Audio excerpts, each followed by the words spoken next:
La Paz. We are beating our way north, and I'm glad to be going. While we were in La Paz, I was kind of in a funk because of my eye infection and a cold. My eye infection isn't better, but my cold is. I wasn't happy with the care I was receiving there. So we are heading north. We have to head north because we need to return to the U.S. We have taxes due on April 15th, and our visas are going to expire April 23rd. So it's a slow beat, a slow slog to the north, and I think we're going to have to plan our trip next year south and our timing a little differently so that we can take advantage of the southerlies when they do arrive. We are on a port tack right now, and even though our wind indicator says 7.3 knots of wind over the bow, we are actually getting more than that based on the sea state and the fact that we are reefed down and have our staysail up. Lee is reading right now, and the boat is very comfortable, traveling nicely.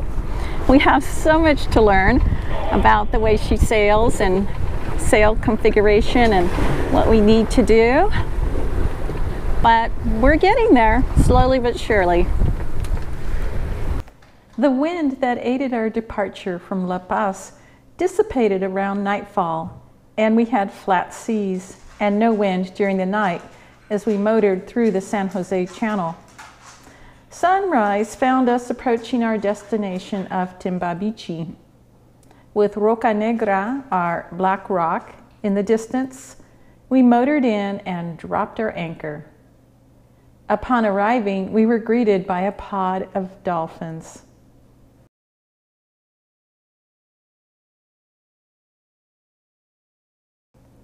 Not long after our arrival, we were ashore exploring the estuary on the northern end of the beach. A long walk down the beach brought us to Casa Grande, which is a landmark visible from offshore. Legend has it that a pearl fisherman found an extremely valuable pearl, and with the proceeds from the sale of the pearl was able to build the house. It would be interesting to know why it was abandoned and fell into disrepair.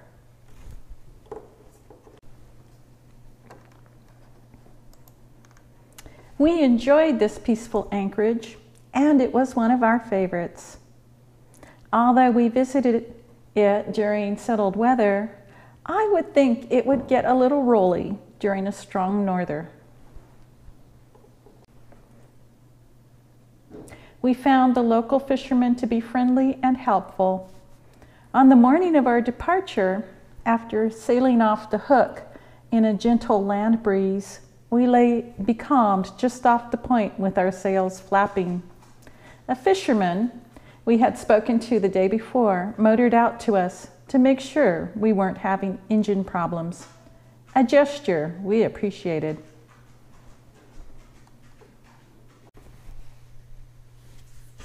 The wind did fill in, and we bashed north to Bahia San Marte.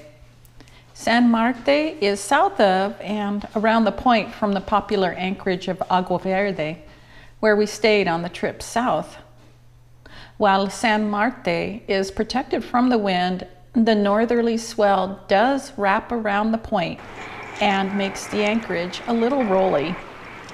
This is another anchorage we liked, and in this anchorage, like in Agua Verde, there is also protection from the southerlies.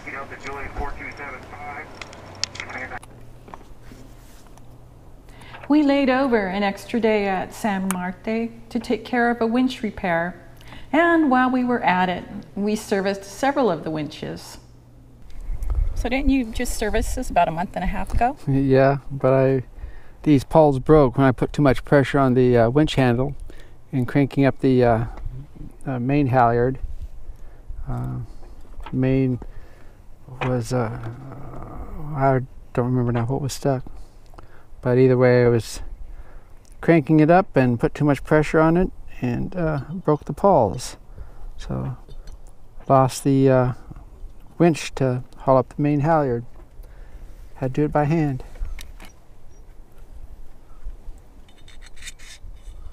Okay, got those replaced. They've been greased and all. We used diesel fuel to clean the bearings and gears and spent several pleasant hours in the sun doing this maintenance chore. All was ready for our next morning departure to Puerto Escondido. However, the forecast southeasterly breeze never did arrive, and we ended up motoring. Upon arriving in Puerto Escondido, we cruised around the mooring field, looking for a mooring, and found one that appeared to be recently maintained, as evidenced by the new, clean mooring pendant. Now that we had internet connectivity again, we checked Windy and saw that southeasterly winds, which would be ideal for a direct crossing to Guaymas, were forecast in 5 days' time. We decided to hang out, hope the forecast stayed the same, and do some exploring inland. Join us in the next episode as we learn more about Baja California and we make our crossing to Guaymas. So, until then,